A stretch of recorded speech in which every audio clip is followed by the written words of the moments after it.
Bonjour à toutes et à tous, bienvenue sur ma chaîne. Si vous êtes nouvelle, bienvenue à vous. En tout cas, n'hésitez pas à vous abonner. Merci aux abonnés, vous avez l'habitude du petit rituel. On active la cloche si on souhaite recevoir les nouvelles notifications. Pourquoi pas un petit pouce pour m'encourager à continuer en fin de vidéo. Laissez des commentaires, partagez, n'hésitez pas à me faire tous les retours. La vidéo du jour, comme promis la semaine dernière, ce sera essentiellement sur les tomates. Faut-il tailler ou pas? Et en tout cas, ce qui m'intéresse comme d'habitude, c'est les risques associés, afin que vous puissiez faire votre propre choix. Allez, on est parti!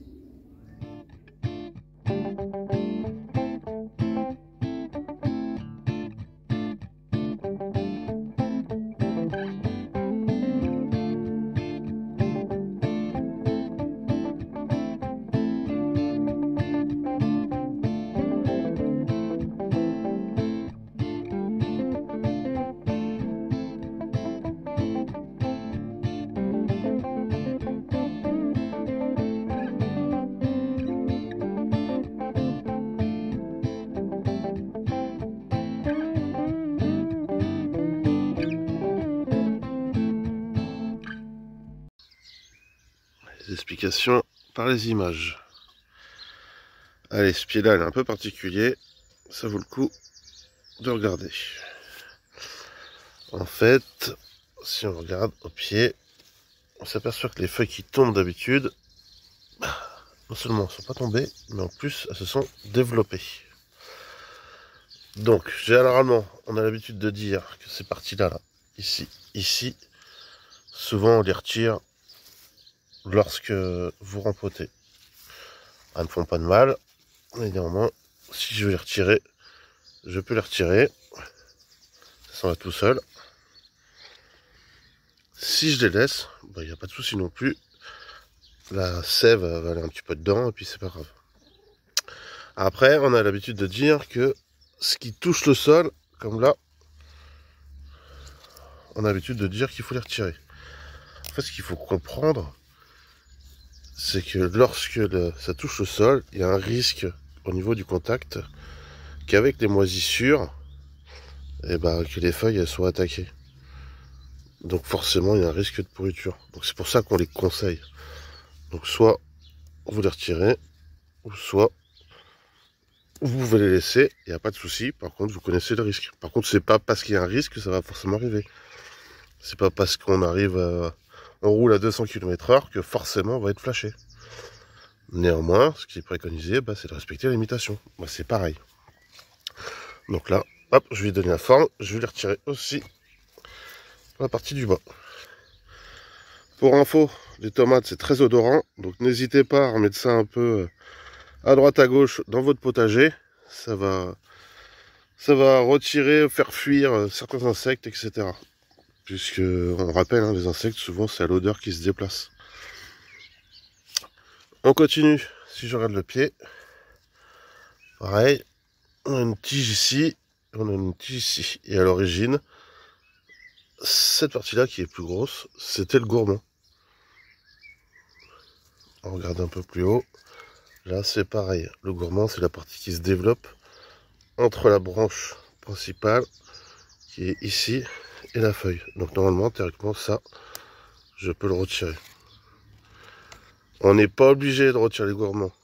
Il faut comprendre pourquoi les anciens nous disaient de les retirer.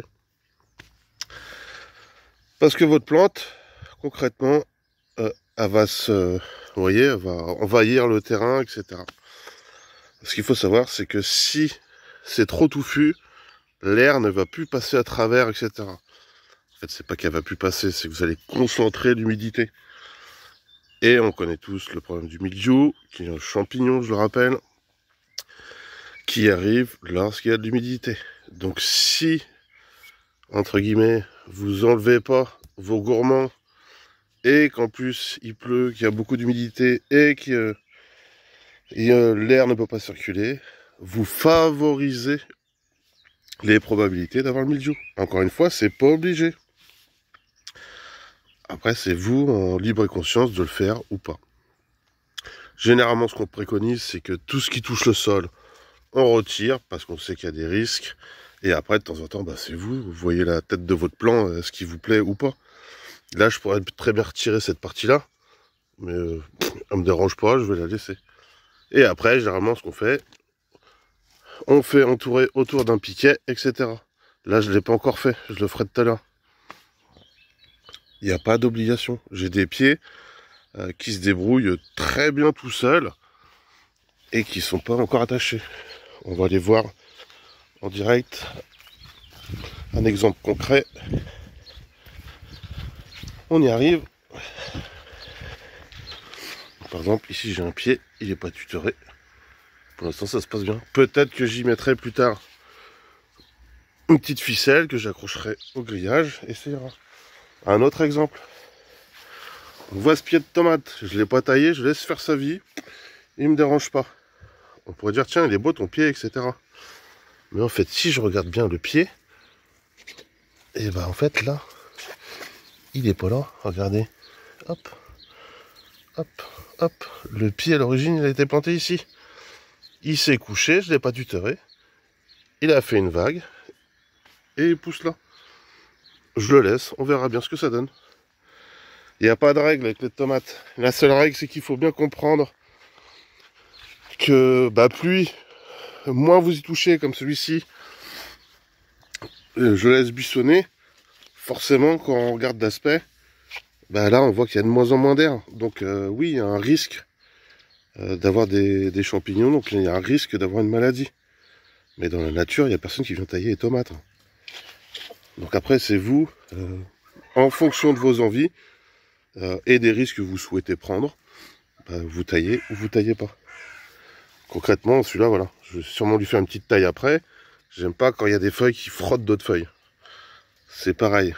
Deux feuilles qui se frottent, deux branches qui se frottent, c'est aussi vrai pour les arbres. Au bout d'un moment, ça va faire une plaie et un risque d'infection. Concernant la taille des gourmands, comme cela, hop, ce qui se passe, c'est que forcément j'ai fait une plaie ici, d'accord. Donc ce qu'on préconise, c'est pas le faire lorsqu'il pleut. Donc faites-le au petit matin, tranquillement, avant que ça sèche dans la journée, et puis ça se passera très bien. Évitez de le faire lorsqu'il n'a pas le temps de cicatriser, quoi. Voilà, j'espère que c'est concret, que ça vous a plu. Quelques semaines plus tard, ça donne ça.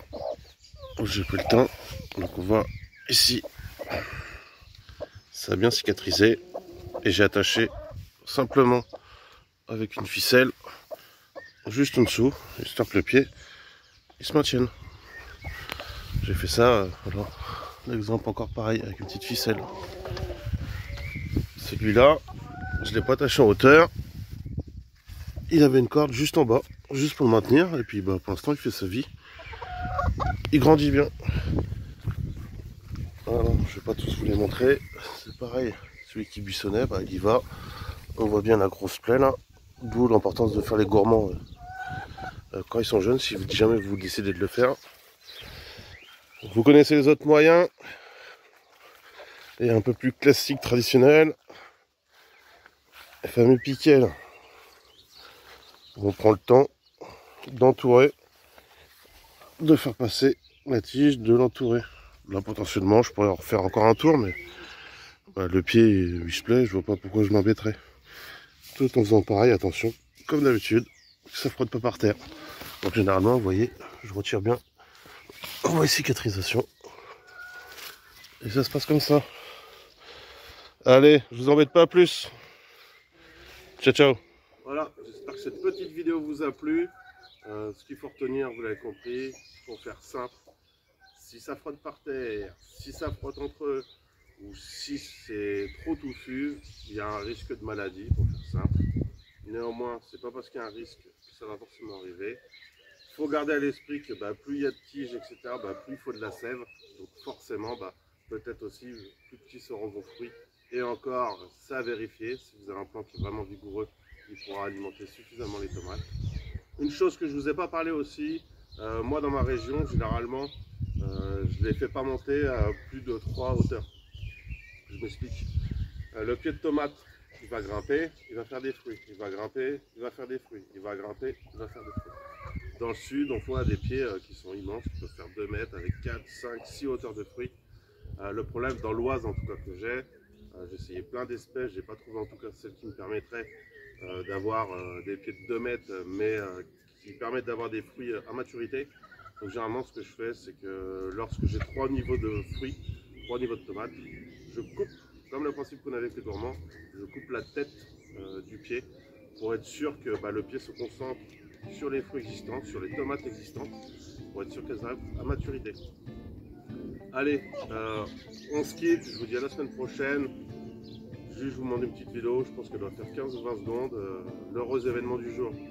Allez, à la semaine prochaine. Ciao, ciao. Bonjour les amis.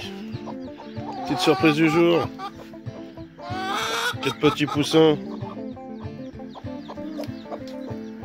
Moi, c'est cool. Hein. Donc, comme quoi, hein, ma protection filet à corneille, ça a bien marché.